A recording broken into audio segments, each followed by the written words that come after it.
Minsan talaga sa buhay natin, may mga pagkakataong darating na pipiliin mo ang mga bagay na nagpapasaya ng lubos sa'yo. Mga bagay na hindi mo inaasahang darating. Mga bagay na yayakapin mo dahil pinili ng puso mo ang maging masaya sa taong hindi mo inaasahang darating sa buhay mo.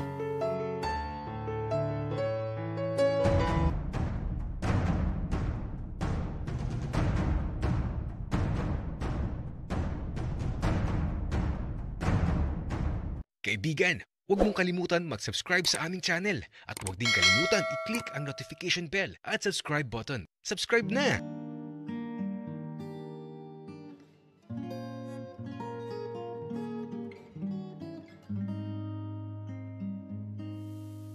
Nasaan na kaya ang tropa ko na yun?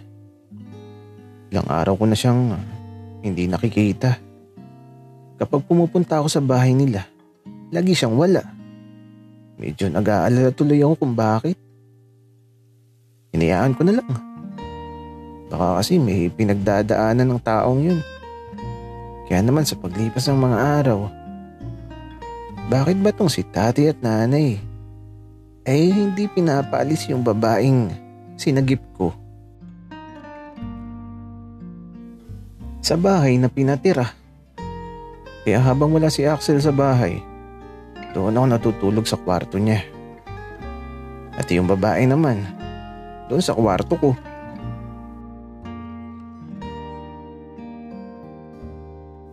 Anak, alis kami ng nanay mo. May iwan ka na muna dito ha.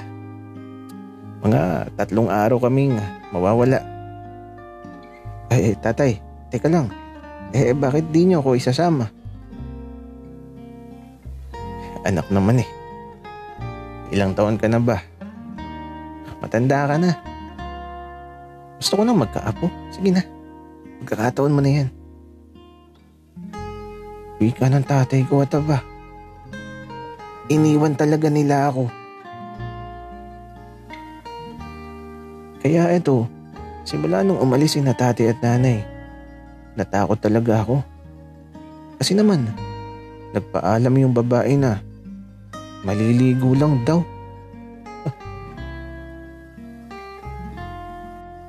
Kaya eto, nagkulong na ako kaagad sa kwarto ni Axel. Parang delikado ang buhay ko ngayong 3 araw na darating. At sa paglipas ng mga oras simula nung umalis si na tatay at nanay, nasa kwarto lang ako. Parang nakakatakot lumabas At mula sa labas, nakakarinig ako ng mga kakaibang ingay. Parang nagluluto ata siya. Tapos, parang may naamoy akong mabango na nakakagutom. Kumakalam tuloy ang sikmura ko. Kaya ito, nagugutom na tuloy ako. At ilang saglit pa ang nakalipas, may kumatok na sa pintuan ng silid kung nasan ako. Kaya ito, mukhang kakain na. Kaya naman nagmadali na ako. Gutom na kasi talaga ako. Kaya ito, nang buksan ko na yung pintuan. Oo, pre. Ikaw pala. Anong ginagawa mo dito? Yung tropa ko ang nakita ko pagkabukas ko ng pinto.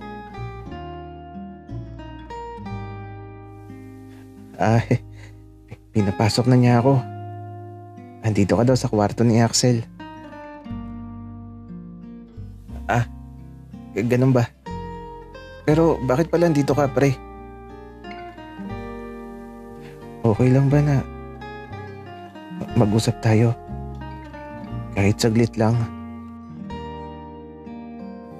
Oo naman, pre. Tara sa labas. Wika ako. Kaya ito, lumabas muna kami saglit. At mula sa ilalim ng puno ng niyog, dito kami nanatili pansamantala ng tropa ko. Tumingin ako sa taas ng puno at baka may bunga. Mabuti nang sigurado baka mabagsakan kami. Buti na lang at walang bunga.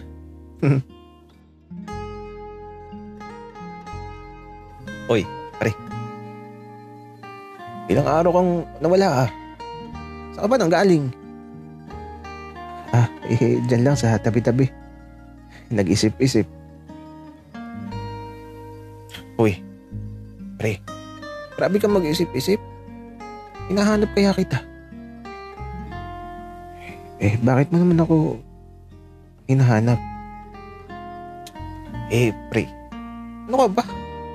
Siyempre, hanapin kita kasi nawawala ka. At di ka nagpaparamdam. Pre, okay na ako ngayon. Tsaka mukhang okay naman ata kayo ng GF mo. Gagi, pre. Chismis lang yun. Kahit chismis pa yan, bagay naman kayo. Tsaka pre, alam mo, simula bata, magkasama na tayo. At sa lahat ng kalokohan, magkasama pa din tayo. Pero pre, siguro ito na din yung tamang oras para ayusin natin yung mga sarili natin. Anong ibig mong sabihin? Okay naman tayo ah. Oo, okay tayo. Magkaibigan tayo. Pero alam mo, kailangan na siguro nating itama yung mga pagkakamali natin. Pre, teka. Anong mali? Walang mali, pre. Meron, pre. Akala mo lang wala. Pero alam mo, masaya ako para sa'yo. Alam mo ba nung gabing sana magkikita tayo, magpapaalam na sana ako sa'yo nung gabing yun. Aalis na kasi ako at di ko alam kung babalik pa ako. Bukas ng umagang alis ko. Kaya sana, pitiin mo palagi ang maging masaya. Kasi, alam mo ba, mas tanggap ko na sa babae kang mapunta. Gagawa kayo ng madaming anak tapos kunin mo ko ninong. Tsaka, mag-iingat ka palagi. At kung babalik man ako, sana magkaibigan pa din tayo.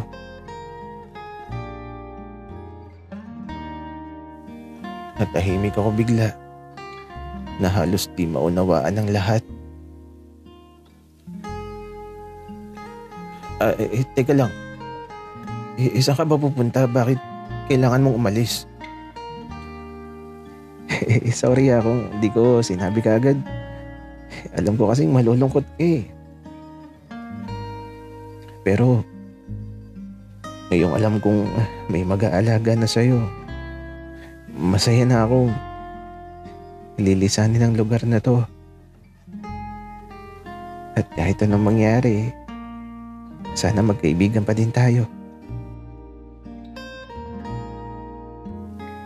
Oo naman. Magkaibigan pa din tayo.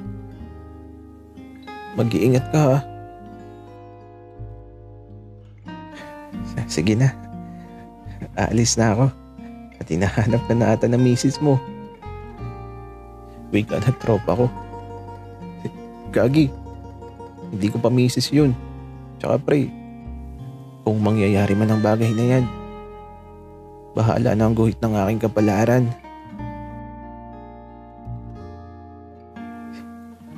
O siya, sige na. Umuwi ka na pre. Kasi, ayun siya pinagmamasdan na tayo. Nahanap ka na. Uuwi na din ako. Mag-iingat ka palagi At kung ano man ang mga kalokohan na ginawa natin sa nakaraan, kalimutan na natin yun. Gagi. Mahirap kalimutan yun. Sige, ingat ka palagi. Sa sandaling to, niyakap niya ako na mahigpit. At matapos ang mga yakap na to, ngumiti siya. at nagsimulang humakbang papalayo. Hindi naman lahat ng love story magkakapareho. Kagaya ko. Pero ang mahalaga, naranasan ko ang maging masaya sa kanya. Mula pagkabata hanggang ngayon, naging mag-best friend kami. Ubo na din. Alam niyo na yun. At habang papalayo siya, sana maging masaya siya. At sana, mahanap na niya ang tunay na magmamahal sa kanya. Ako kasi, di ko alam kung bakit masaya ako sa isang taong minsang sinagip ko na tila ba nahuhulog na ang puso ko.